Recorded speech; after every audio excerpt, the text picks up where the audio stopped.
Hello everyone, welcome to Okul India के सबसे affordable learning platform में आप सभी लोगों का एक बार फिर से बहुत बहुत स्वागत है। और जैसा कि हमने अपने पिछले वीडियो में आप लोगों के लिए सबसे पहले इंफॉर्मेशन हम लाए थे चेंज ऑफ एग्जामिनेशन सेंटर को लेकर, जो कि यूपीएससी सिविल सर्विसेज एग्जामिनेशन और इंडियन फॉरेस्ट सर्विसेज 2021 के एग्जामिनेशन को लेकर बात बोली गई थी। उसी तरीके से सबसे पहले आपके सामने ये वीडियो भी हम लेके आ रहे हैं, that is about the procedure की detailed step by step procedure क्या होगा वो मैं आपको यहां पर बताऊंगा। लेकिन सबसे पहले जो इंपॉर्टेंट बात है वो आपको यहां पर ध्यान रखने वाली वो ये है कि ये जो प्रोसीजर है सिर्फ और सिर्फ प्रीलिम्स एग्जामिनेशन के लिए वैलिड है, ठीक है। मेंस एग्जामिनेशन के लिए वैलिड इस बार नहीं है। ये बिल्कुल बात को ध्यान रखिएगा कि पिछली बार मेंस एग्जामिनेशन को चेंज करने का भी ऑप्शन था, लेकिन इस बार ऐसा नहीं है। और बात इसमें जो इंपॉर्टेंट है वो शेड्यूल के बारे में तो आप लोगों को पता ही होगा, 2 फेजेस में होने वाला है। ये हमने अपने पिछले वीडियो में बताया भी था कि 12 से 19 का पहला फेज रहेगा। लेकिन जो इंपॉर्टेंट बात है यहाँ पर वो ये नोट कर लीजिए कि ये टाइम हालांकि 6 बजे तक दिया हुआ है, लेकिन आपके जो मोबाइल पर ओटीपी आएगा वो सिर्फ 5:30 बजे तक ही आएगा। तो इसलिए 6 बजे को आप मान के मत चलिएगा, 5:30 बजे तक ये जो अपना काम अगर आप करना चाहते हैं तो वो कर लीजिएगा। और दूसरी बात एक इंपॉर्टेंट इस बार ये भी है, वो भी मैं आपको यहां पर बता देता हूं, वो ये है कि ओटीपी आपका जो है वो ईमेल पर भी आएगा और आपके पास एक एसएमएस के थ्रू भी ओटीपी आएगा, ठीक है। और ये दोनों के दोनों जो ओटीपी रहेंगे वो कैसे होंगे, वो सेम ओटीपी रहेंगे। इस बार एक ये फायदा जो है, जो यूपीएससी की तरफ से एक्सपेक्टेड था कि कुछ ना कुछ चेंज वो लोग जरूर करेंगे। तो 2 ओटीपी आपके पास आएंगे, लॉगिन ओटीपी होगा एक, है ना, एक तो लॉगिन ओटीपी आएगा आपके पास सिंपल, और एक आपके पास फाइनल ओटीपी आएगा। और ये दोनों ही ओटीपी जो है वो आपके मेल पर भी आएंगे, यानी कि ईमेल पर आएंगे, और साथ ही साथ आपके एसएमएस पर भी आएंगे। और ये एसएमएस पर और ईमेल पर आने वाला जो ओटीपी है दैट विल बी सेम। तो फायदा क्या होगा कि पिछली बार क्या हो रहा था कि ईमेल पर आ रहा था तो एसएमएस पर नहीं आ रहा था, क्योंकि दोनों अलग अलग थे, आपको दोनों इनपुट करने थे। इस बार आपके पास अगर दोनों में से कहीं से भी कोई भी ओटीपी आता है तो आप उसको इनपुट कर दीजिए, आपका काम हो जाएगा, ठीक है। सिमिलरली फाइनल ओटीपी भी आपके पास 2 तरीके से आ सकता है, एक आपके पास मेल पर आएगा, एक आपके पास एसएमएस पर आएगा, और ये दोनों भी जो है वो बिल्कुल सेम होंगे, ठीक है। ये चीज मैं अभी आपको आगे दिखाऊंगा। इसके बाद अगर हम बात कर लेते हैं कि detailed step by step procedure कैसा रहने वाला है, उसके बारे में मैं आपको पूरी की पूरी प्रोसीजर जो है लाइव इस चीज को करके दिखाऊंगा कि क्या उसमें करना है, ठीक है। तो वो हम देख लेते हैं पूरे का पूरा एक बार। जो फॉर्म वगैरह आया है, किस तरीके से लिंक वगैरह के थ्रू क्लिक करके आप उसको कर सकते हैं। तो इसमें आपको करना क्या है, सबसे पहले आप यहाँ पर ऊपर एक लिंक देख सकते हैं, देखिए upsconline.nic.in, और इसके आगे ये एक पूरा लिंक दिया हुआ है। या तो डायरेक्ट आप इस लिंक के थ्रू जाके ये प्रोसेस कर सकते हैं, या फिर आप upsconline.nic.in पर अगर जाते हैं तो वहाँ पर आपको कैसा दिखेगा वो भी मैं आपको दिखा देता हूँ। ये देखिए, जब आप upsconline.nic.in खोलेंगे तो ये 2nd नंबर पर आपको दिख रहा है, that is online request for change of examination centre. और या फिर आपको ये जो डायरेक्ट लिंक दिया हुआ है नीचे डिस्क्रिप्शन में, उसके थ्रू जाके भी आप कर सकते हैं। अब यहाँ पर कुछ बातें हैं जो मुझे यहाँ पर देख के लग रहा है कि बिल्कुल पिछली बार की तरह ही ये चीज़ें हैं, है ना, कि सिविल सर्विसेज प्रिलिमिनरी एग्जामिनेशन और जो आपका फॉरेस्ट सर्विस प्रिलिमिनरी एग्जामिनेशन है उसके लिए किया जा रहा है। 2021 का एग्जाम है। एप्लीकेशन आपने कब सबमिट किया वो सारी यहाँ पर कहानी लिखी है। दूसरी बात ये लिखी है कि जो चेंज ऑफ सेंटर का जो स्टार्ट डेट है, यानी कि आज की जो डेट है 12 तारीख, वो यहाँ पर दी गई है। क्लोजिंग डेट दी गई है, देखिए पहले फेज की है 19 तारीख शाम को 6 बजे। अब इसके बाद इसमें कुछ बातें और लिखी गई हैं कि 6 बजे तक हालांकि यहाँ पर टाइम दिया गया है, लेकिन जो आपका ओटीपी जनरेट होगा वो शाम को 5:30 बजे तक होगा। तो ये आपको इंपॉर्टेंट बात है जो ध्यान रखनी है कि अगर आपको ये प्रोसेस करनी है, अगर आप लेट भी होते हैं तो 19 तारीख की शाम को 6 बजे तक नहीं मानिए, 5:30 बजे तक इसको मान के चलिए, क्योंकि उसके बाद फिर ओटीपी जनरेट नहीं होगा, ठीक है। और दूसरी बात इसमें ये चीज लिखी गई है कि candidates who are not interested to change their examination centre are not required to log in to this examination centre change system of the commission. यानी कि जो लोग अगर नहीं चाहते हैं कि एग्जामिनेशन सेंटर चेंज करना, तो वो इस सिस्टम में लॉग इन ना करें। ये बात पहले भी हम आपसे बोलते आए हैं कि इस तरीके की चीज़ें ना करें, क्योंकि उससे क्या है कि सिस्टम के ऊपर, सर्वर के ऊपर अतिरिक्त दबाव पड़ता है, एक्स्ट्रा बर्डन पड़ता है।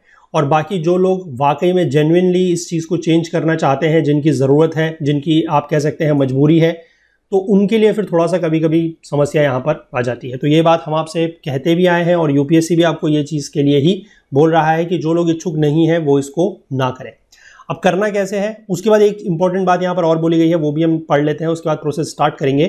Candidates are advise to check their email account inbox as well as spam folder for OTP, क्योंकि ओटीपी एक बहुत बड़ी समस्या है जो पिछले साल भी देखने को मिली थी।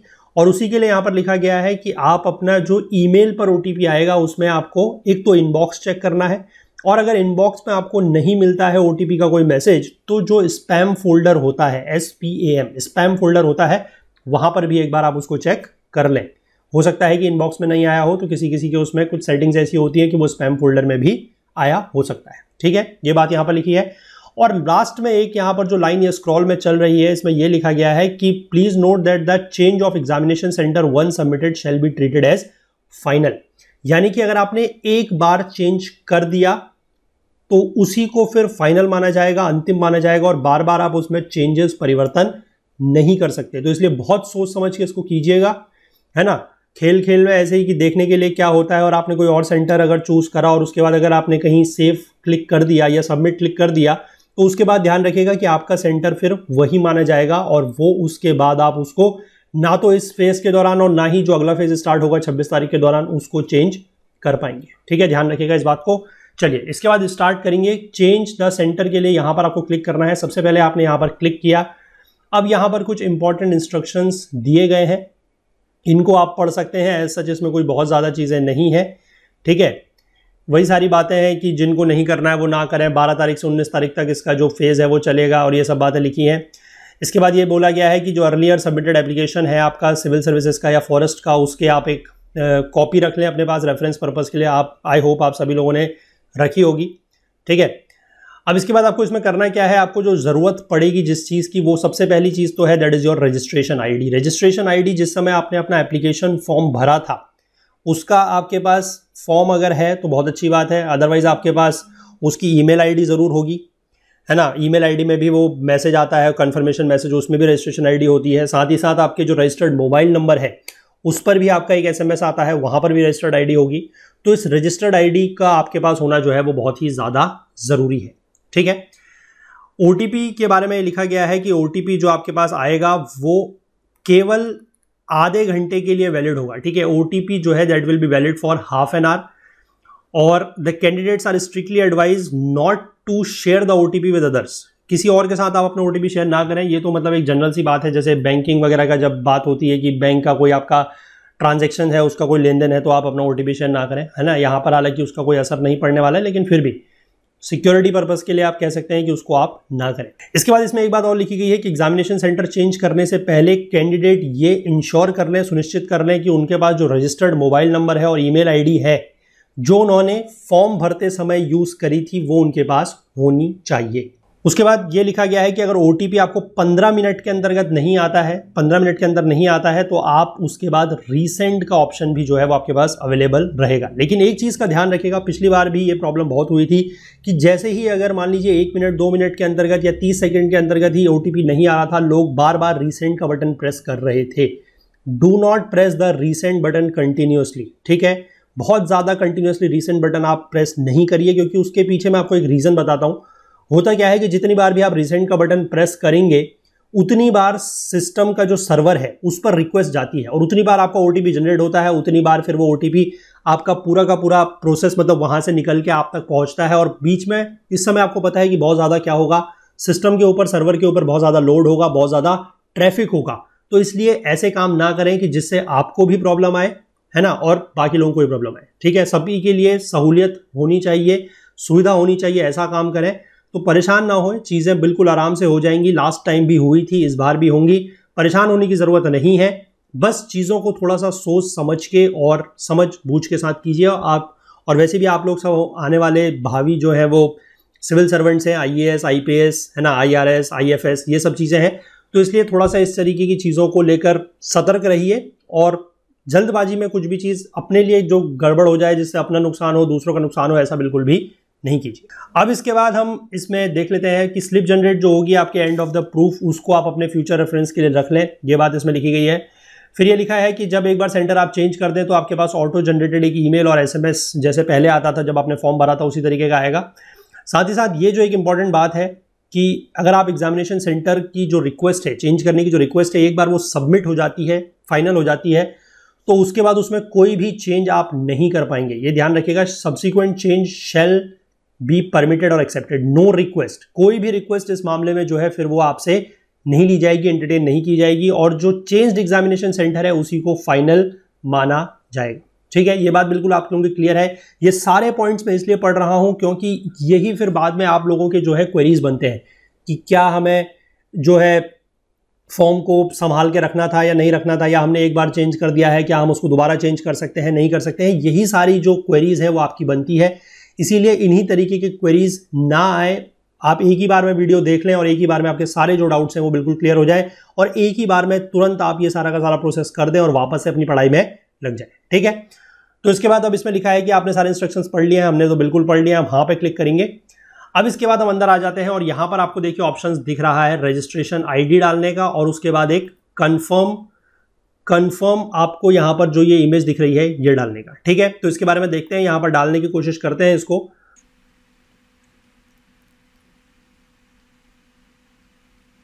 जैसे ही आप सही रजिस्टर्ड आईडी यहां पर डालेंगे तो यहां पर देखिए आपको सामने से एक टिक लगा हुआ आ जाएगा, that is the verified RID. ठीक, इसका मतलब आपकी जो आरआईडी है वो तो बिल्कुल ठीक है। अब इसके बाद आपको ये जो आगे नंबर दिया हुआ है, इस नंबर को आप यहां पर इनपुट कर दीजिए। ठीक है, और उसके बाद आप करेंगे कंटिन्यू। अब जैसे ही आप कंटिन्यू करेंगे तो आपके पास ऑप्शन आएगा, ये आपको रजिस्टर्ड आईडी दिख जाएगी यहां पर। उसके बाद आपके पास ऑप्शन आएगा कि do you want to change the examination centre, क्या आप चेंज करना चाहते हैं या नहीं करना चाहते हैं। अब फिर से एक डाउट यहां पर लोगों के मन में आ सकता है, क्योंकि यहां पर लिखा है येस या नो, तो लोगों को लग सकता है कि जिनको नहीं भी करना है उनको यहां तक आके ये नो करना पड़ेगा, फिर सबमिट करना पड़ेगा। तो ऐसा बिल्कुल भी जरूरी नहीं है। यूपीएससी ने साफ साफ आपको इंस्ट्रक्शंस दिए हुए हैं, शुरुआत में ही इंस्ट्रक्शंस दिए हुए हैं कि अगर आप इच्छुक नहीं है, इंटरेस्टेड नहीं है, तो इस प्रोसेस में आपको हिस्सा लेने की, या आपको ये सारी जो यहाँ पर कहानी चल रही है, वीडियो में बात बताई जा रही है, या फिर और भी जगह आप सुन रहे होंगे न्यूज़ वगैरह में कि ऑप्शन सेंटर चेंज करने का ऑप्शन दिया जा रहा है, वो आपका उससे कोई भी लेना देना नहीं है। ठीक है, आप उन सब चीज़ों को भूल जाइए, अपनी पढ़ाई पर बिल्कुल फोकस कीजिए। ये सारी की सारी बातें उन लोगों के लिए है जो सेंटर चेंज करना चाहते हैं। ठीक है, अगर हम यस करके इसमें आगे बढ़ते हैं तो देखते हैं क्या इसमें दिया गया है। अब इसके बाद देखिए यहाँ पर आपको आ जाएगा कि मोबाइल या ईमेल में आपको ओटीपी देना है। ठीक है, अब यहाँ पर देखिए आ रहा है कि OTP has been send to your registered email ID and mobile number to confirm your request. ठीक है, अब इसके बाद मेरे पास यहाँ पर ये ओटीपी जो है वो आ चुका है।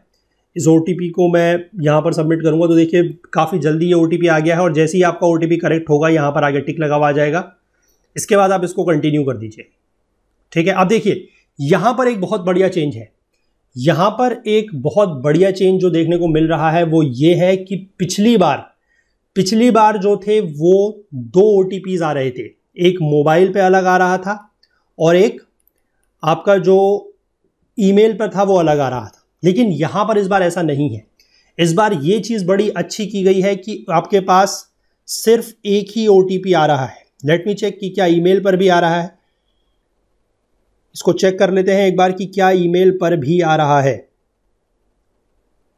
हाँ, बिल्कुल ईमेल पर भी ओटीपी आ रहा है, मोबाइल पर भी ओटीपी आ रहा है, लेकिन वो दोनों ओटीपी इस बार सेम है। तो पिछली बार की जैसी समस्या जो आ रही थी, मैंने आपको बताया था जब हमने परसों एक वीडियो बनाया था, उसमें मैंने आपको बताया था कि यूपीएससी बहुत ही रिलायबल इंस्टीट्यूशन है, वो ज़रूर इसको लेकर कुछ ना कुछ कदम उठाएगा और कुछ ना कुछ इसको लेकर चीज़ें सही करेगा, और उसने बिल्कुल करी हैं। चीज़ें इस बार ये सही की गई हैं कि सिर्फ एक ओटीपी आ रहा है, चाहे आपका मोबाइल हो या ईमेल आईडी हो, मतलब दोनों में ओटीपी आ रहा है लेकिन सेम ओटीपी है। तो चाहे आप उसको मोबाइल से इनपुट कर दें, या मतलब एसएमएस के थ्रू आपको मिल जाए, या फिर आपको ईमेल के थ्रू मिल जाए, बात एक ही है। ठीक है, अब इसके बाद पूछ रहा है कि आपका reason for change your centre क्या है, मतलब आप क्यों चेंज करना चाहते हैं। ठीक है, कोविड-19 की वजह से करना चाहते हैं या अदर्स की वजह से करना चाहते हैं। अदर्स अगर आप करेंगे तो यहाँ पर आपको कुछ रिमार्क देखना है, उसको आप छोड़ दीजिए, आप कोविड-19 सेलेक्ट कर सकते हैं। अब यहाँ पर एक चीज़ जो और देखने को मिल रही है वो ये है कि ये सारा का सारा प्रोसेस जो है वो सिर्फ और सिर्फ प्रिलिमिनरी एग्जामिनेशन के लिए है, आई थिंक। ठीक है, अब यहाँ पर प्रिलिमिनरी के जैसे ही मैंने सेंटर क्लिक किए तो सारे के सारे सेंटर ऑलमोस्ट वही हैं। ठीक है, सारे के सारे सेंटर जो है वो वही है। सिर्फ 4 सेंटर जो मैंने आपको बताए थे ऐड हुए हैं। कौन कौन से हुए थे देखिए, यहाँ पर आपको साफ दिख रहा है, उत्तराखंड में एक अल्मोड़ा सेंटर ऐड हुआ था, मैंने आपको बताया था ये बात। इसके बाद मैंने आपको दूसरा बताया था उत्तराखंड में ही एक श्रीनगर है। देखिए, उत्तराखंड में आपको श्रीनगर दिख रहा है। तीसरा सेंटर मैंने आपको बताया था कि महाराष्ट्र के नासिक में एक ऐड हुआ है, ये देखिए यहां पर आपको दिख रहा है महाराष्ट्र का नासिक। और चौथा सेंटर जो था दैट वाज गुजरात का सूरत, ये आपको दिख रहा है गुजरात का सूरत। बाकी सारे के सारे सेंटर जो है वो बिल्कुल एग्जैक्टली वही सारे सेंटर्स हैं जो आपके फॉर्म में थे, जो आपने स्टार्टिंग में भरे थे। ठीक है, आई होप ये चीज बिल्कुल आपकी क्लियर है। अब इसके बाद आपने करना क्या है कि यहां से आप अपना सेंटर सेलेक्ट कर सकते हैं। ठीक है, अब यहां पर इसमें एक बात और लिखी गई है कि centres not appearing in the list are already full, यानी कि कुछ सेंटर अगर यहां पर आपको नहीं दिख रहे हैं तो वो आपके ऑलरेडी क्या है, दे आर ऑलरेडी फुल। ठीक है, वो सारे के सारे सेंटर जो है वो ऑलरेडी फुल हो चुके हैं, तो इसलिए वो आपको हो सकता है कि नहीं दिख रहे हैं। ठीक है, यहां तक आई होप की चीजें आपकी जो है वो बिल्कुल बिल्कुल क्या है, क्लियर है। ठीक है, तो इसके बाद आप यहां से कोई भी सेंटर जो है वो चेंज कर सकते हैं अगर आपको यहां पर लिस्ट में दिख रहा है। अगर नहीं दिख रहा है तो फिर कोई ऑप्शन नहीं है, आप इसको सिंपली बंद कर दीजिए प्रोसेस को। ठीक है, अगर आपको दिख रहा है तो आप यहां से इसको क्या कर सकते हैं कि इसको आप यहां पर अपना सेंटर आप सेलेक्ट कर लीजिए और उसके बाद आप इसको फाइनल ओटीपी यहां पर सबमिट कीजिए और उसके बाद आप इसको यहां पर सबमिट कर दीजिए। ठीक है, क्योंकि यहां पर हमें इसको चेंज करना नहीं है तो इसलिए हम इसको नहीं कर रहे हैं। लेकिन एक बात मैं और आपको बता दूं, प्रोसेस बिल्कुल सिंपल है। इस बार सिर्फ और सिर्फ प्रिलिमिनरी का चेंज करने को आया है, पहली बात। और दूसरी बात यह है कि ओटीपी की जो सुविधा है वो इस बार काफी इन्होंने बढ़िया सिस्टम करा हुआ है। सिर्फ एक ही ओटीपी आ रहा है, यानी कि सेम ओटीपी आ रहा है आपकी ईमेल आईडी पर भी और आपके मोबाइल पर भी। आप चाहे उसमें से किसी भी ओटीपी का यूज कर सकते हैं। ठीक है, और जैसे ही आपका पहला ओटीपी आके आपने लॉगिन करा, आपके पास फाइनल ओटीपी भी आ जाएगा। तो वो जो फाइनल ओटीपी आपके पास आएगा उसको आप यहां पर सबमिट कर सकते हैं। और जैसे ही आप फाइनल ओटीपी यहां पर सबमिट करेंगे, फाइनल सबमिट कर दीजिए, काम आपका पूरा हो गया। और फाइनल में जो आपके पास रिसीट निकल के आएगी उसको आप सेव कर सकते हैं। ठीक है, वो मैं प्रोसेस आपको करके इसलिए नहीं दिखा रहा हूं क्योंकि यहां पर अगर हम सेंटर चेंज करना चाहते हैं तो जिसका ये एप्लीकेशन फॉर्म है उनका सेंटर चेंज हो जाएगा, वो हम नहीं कर सकते। ठीक है, क्योंकि ये हमारे टीम में से किसी का ईमेल आईडी मतलब पूरा का पूरा सिस्टम है, तो उसको हम चेंज नहीं कर सकते। अदरवाइज मैं आपको वो फाइनल प्रोसेस करके भी दिखाता, लेकिन उसमें कुछ ऐसा है नहीं। सिंपल मैंने आपको बात बता दी। जो दो इंपॉर्टेंट बात है वो एक तो ओटीपी वाली है कि सेम ओटीपी आ रहा है, चाहे आप ईमेल से ले लीजिए चाहे मोबाइल से ले लीजिए। दूसरी बात यह है कि ओटीपी बहुत जल्दी आ रहा है। और तीसरी बात यह है कि सिर्फ और सिर्फ प्रिलिमिनरी का चेंज करने की बात इस बार की गई है, मेंस को लेकर कुछ भी बात नहीं की गई है। तो आई होप ये सारी बात जो है आपको क्लियर हो गई होगी। तो आप लोगों ने ये चीज़ तो देख ली होगी आई थिंक, है ना। हमने पूरा का पूरा आपको बता दिया। ओटीपी वाला जो सिस्टम है वो आप आई थिंक समझ गए होंगे। बाकी वहाँ पर ये ज़रूर हो रहा है कि कुछ आपको सेंटर जो है वो कम दिख रहे होंगे, लेकिन यूपीएससी ने वहाँ पर साफ साफ मेंशन किया हुआ है कि जो सेंटर आपको वहाँ पर नहीं दिख रहे हैं इसका मतलब वो पहले से भर चुके हैं। ध्यान रखिएगा कि जब आपने फॉर्म भरा था तो ओटीपी सेंटर्स जो थे वो सारे के सारे यही वाले थे। ठीक है, प्रीलिम्स के सेंटर की मैं बात कर रहा हूँ, यही वाले सेंटर थे और उसमें कोई भी चेंज जो है वो नहीं है। ठीक है, कोई भी चेंज नहीं है। बस एक जो चेंज है वो इंपॉर्टेंट वो यही वाला है जो हमने आपको परसों के वीडियो में भी बताया था कि ये 4 सेंटर ऐड हुए हैं नए और ये आपको नाम वहां पर मैंने दिखा दिए हैं।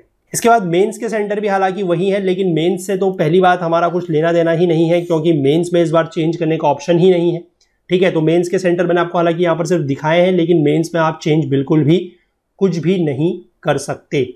तो अब यहाँ पर अगर आप लोगों के कोई डाउट्स, जो मैंने पिछली बार आप परसों के वीडियो में मैंने कुछ डाउट्स आप लोगों के लिए लाया था कि हो सकता है ऐसा किसी के मन में डाउट हो, तो उसमें से सबसे पहला जो एक डाउट था वो ये था कि क्या कोई और सेंटर इसमें है। तो और सेंटर इसमें नहीं है, वही सिर्फ 4 सेंटर है और बाकी आपको कुछ सेंटर्स की लिस्ट कम दिख सकती है और उसके लिए यूपीएससी ने बोला भी है कि कम इसलिए है क्योंकि वो सेंटर जो है पहले से भर चुके हैं।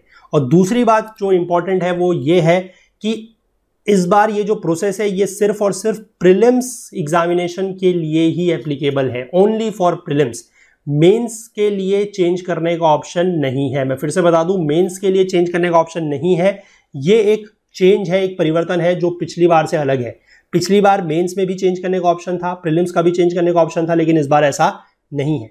तो आई थिंक ये दोनों के दोनों जो डाउट्स थे वो क्लियर कर दिए हैं मैंने आपके। अगर आपको फिर भी कोई भी और डाउट होता है तो उसका भी हम पूरा का पूरा आपका रिजॉल्व करेंगे, है ना। लेकिन उससे पहले एक हम्बल रिक्वेस्ट जो मैं आपसे करना चाहूंगा, जो यूपीएससी भी आप लोगों से कर रहा है, जो मैंने आपको वहां पर बताया भी कि जो लोग नहीं चाहते या जिनकी जरूरत नहीं है सेंटर चेंज करने की, वो लॉगिन सिस्टम पे ना करें, दे रिफ्रेन फ्रॉम लॉगिन, वो लॉगिन ना करें ताकि सिस्टम पर ओवरबर्डन ना पड़े। ठीक है, सिस्टम के ऊपर, सर्वर के ऊपर, वेबसाइट के ऊपर ओवरबर्डन, अतिरिक्त दबाव ना पड़े। इसके लिए जो लोग नहीं करना चाहते हैं या जिनको जरूरत नहीं है वो प्लीज उसको नहीं करें। ठीक है, पहले एक बार ये वीडियो देख लीजिए, उसके बाद आपकी अगर इच्छा हो तो करिएगा, क्योंकि सेंटर वगैरह के बारे में मैंने आपको प्रोसेस बता दिया है। क्योंकि कुछ लोगों की आदत होती है या उनको लगता है कि क्या पता ये सेंटर है या नहीं है, वो सेंटर है या नहीं है, तो इसीलिए मैं आपको बता दूं कि सेंटर वगैरह की जो प्रॉब्लम है उसी चीज को दूर करने के लिए हमने ये वीडियो बनाया है, ताकि आप ये वीडियो देख लें तो यूपीएससी का जो सिस्टम है उसके ऊपर भी दबाव नहीं पड़ेगा और आपकी जो प्रोसेस है वो भी जल्दी से बिना परेशान हुए सॉल्व हो जाएगी। अगर फिर भी आपको कोई और प्रॉब्लम होती है, कोई भी और डाउट आपके मन में आता है, कोई भी और क्वेरी आती है, तो आप हमारा जो टेलीग्राम का ग्रुप है that is Okul GS UPSC discussion forum, इसको ज्वाइन कर सकते हैं। इसका लिंक आपको नीचे डिस्क्रिप्शन में मिल जाएगा या फिर आप इसको टेलीग्राम में सर्च करके भी ज्वाइन कर सकते हैं और अपने जो भी डाउट्स हैं, जो भी क्वेरीज हैं, वो आप हमसे यहाँ पर फिर भी पूछ सकते हैं। हम आपके डाउट्स यहाँ पर भी क्लियर कर देंगे। इसके बाद अगर आप हमारे किसी भी कोर्स में एनरोल करना चाहते हैं, हमारे पास बहुत सारे कोर्सेज हैं, उसकी भी लिंक्स हैं वो सारे डिस्क्रिप्शन में दिए गए हैं। हमारे पास ज्योग्राफी का कोर्स है, पॉलिटी लक्ष्मीकांत का पूरा कोर्स है, एनवायरमेंट शंकर आईएएस का कोर्स है, इकोनॉमी का फुल कोर्स है, हिस्ट्री हमारे पास एंशिएंट हिस्ट्री का कोर्स है, हमारे पास मॉडर्न हिस्ट्री स्पेक्ट्रम का कोर्स है। अगर इस तरीके के सारे कोर्सेज में आप इंटरेस्टेड हैं, आप रिवीजन करना चाहते हैं या आप पढ़ाई करना चाहते हैं, तो आप हमारे वीडियोस को ट्राई कर सकते हैं। हमारे वीडियोस को ट्राई करने के लिए आप हमारे जो यूट्यूब चैनल्स हैं उनको फॉलो कर सकते हैं। उनके भी सब लिंक्स आपको नीचे डिस्क्रिप्शन में मिल जाएंगे, या फिर आपको अगर पीडीएफ नोट्स वगैरह की जरूरत है तो आप फुल कोर्सेज में एनरोल भी कर सकते हैं, उसका लिंक भी आपको नीचे डिस्क्रिप्शन में मिल जाएगा। बाकी अगर आपको फिर भी कोई भी डाउट है या आपका मान लीजिए टेलीग्राम आपके पास नहीं है, ये चीज़ें अगर आप यूज़ नहीं करते हैं, तो आप हमें ईमेल के थ्रू भी अपनी बात हम तक पहुंचा सकते हैं। support@okul.co हमारी हेल्प डेस्क की ईमेल आईडी है। और बाकी अगर आप हमसे किसी भी और प्लेटफॉर्म के थ्रू कनेक्ट होना चाहें तो सोशल मीडिया में भी हम अवेलेबल हैं, फेसबुक, इंस्टाग्राम, लिंक्डइन, ट्विटर, इन सभी प्लेटफॉर्म्स के माध्यम से भी आप हम तक जुड़ सकते हैं और हम तक जो भी अपनी बात पहुंचाना चाहें या कुछ भी चीज़ आप पूछना चाहें वो भी आप इन प्लेटफॉर्म्स के थ्रू हमसे कर सकते हैं। तो यही सारी इन्फॉर्मेशन थी यहाँ पर बताने के लिए। बहुत जल्दबाजी में हमने ये वीडियो बनाया है आप लोगों के लिए, ताकि कोई भी प्रॉब्लम आने से पहले ही वो सॉल्व हो जाए, और यही हमारा मकसद रहता है, इस बार भी है। अगर फिर भी कोई डाउट्स है, कोई इश्यूज है, तो आप ज़रूर वेलकम है हमारे इन प्लेटफॉर्म्स पर। किसी भी तरीके से आप हमसे जुड़िए और हमसे अपने डाउट्स क्लियर कर सकते हैं। तो चलिए, अगर कोई भी और इन्फॉर्मेशन होगी आप लोगों के रिगार्डिंग इस एग्जाम को लेकर या कोई भी और चीज़ होगी तो वो आप तक हम ज़रूर लेके आएंगे। बाकी आप हमारे कोर्सेज को फॉलो करते रहिए, हमारे वेबसाइट को, हमारे यूट्यूब चैनल को फॉलो करते रहिए। वहाँ पर आपको ढेर सारे नए नए कोर्सेज जो है वो मिलते रहेंगे। चलिए, मिलेंगे बाद में कभी फिर और किसी वीडियो में। तब तक के लिए अपना बहुत बहुत ध्यान रखिएगा। Please do take care of yourself और बिल्कुल जम के पढ़ाई कीजिएगा। All the best for your examination.